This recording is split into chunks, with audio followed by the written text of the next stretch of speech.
Today we're going to read from the Little Miss series of books, Book 5, Little Miss Tiny. Little Miss Tiny was extremely small, not very tall at all. She was so very tiny she didn't live in a house. Do you know where she lived? She lived in a mouse hole in the dining room of Home Farm. She had made the mouse hole quite comfortable, really, and luckily there weren't any mice because the farm cat had chased them all away. The trouble was, because she was so tiny, nobody knew she lived there. Nobody had noticed her, not even the farmer and his wife. So there she lived, all alone, with nobody to talk to. She was very lonely and sad. Oh dear.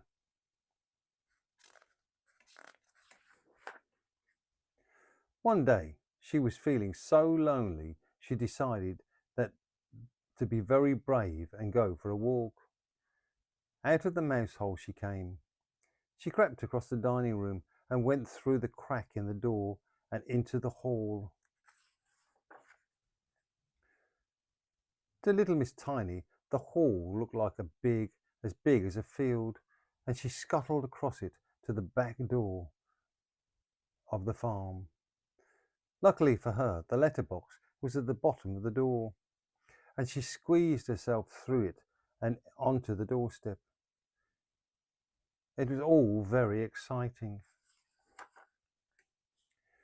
There before her was the farmyard. She went exploring. She came to a door with a gap at the bottom and ducked in underneath. There inside was a pig, a very large pig.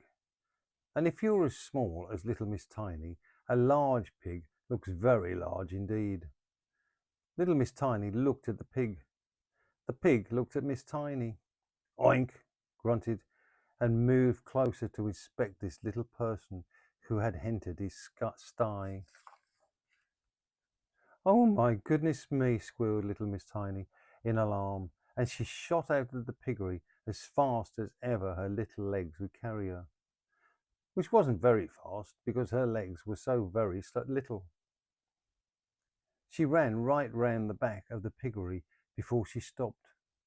She leaned against the wall and put her hands over her eyes, and she tried to get her breath back. Suddenly she heard a noise, a very close noise, a sort of breathing noise, very close indeed. Oh! She hardly dared to take her hands away from her eyes, but when she did, she wished she hadn't. What do you think it was? There, right in front of her, looking at her with green eyes, Ginger, the farm cat. Poor little Miss Tiny. Ginger grinned, showing his teeth. Help! Squealed Miss Tiny at the top of her voice. Oh, somebody please help! The trouble was, the top of little Miss Tiny's voice was not a very loud place. Ginger grinned another grin. Every day, Mr. Strong went to the home farm to buy some eggs. He liked eggs, lots of them. That day he was walking home across the farmyard when he heard a very tiny squeak. He stopped. There it was again, round the corner.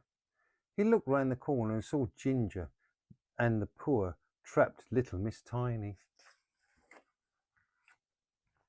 Shoo!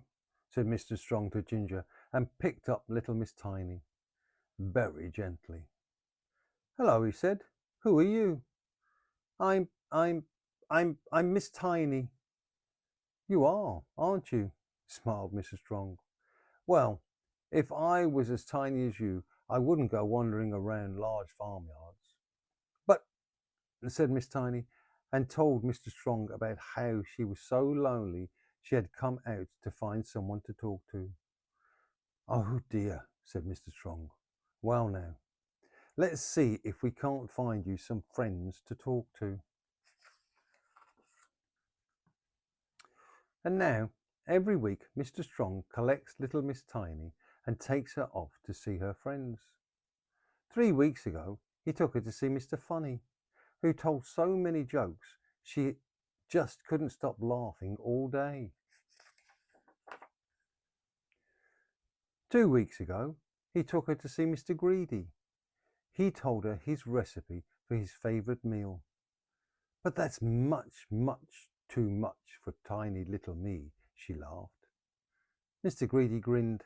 For you, he said, divide by 100. Last week, Mr. Strong took her to see Mr. Silly, and Mr. Silly showed her how to stand on your head. That's very silly, giggled little Miss Tiny. Thank you, replied Mr. Silly modestly.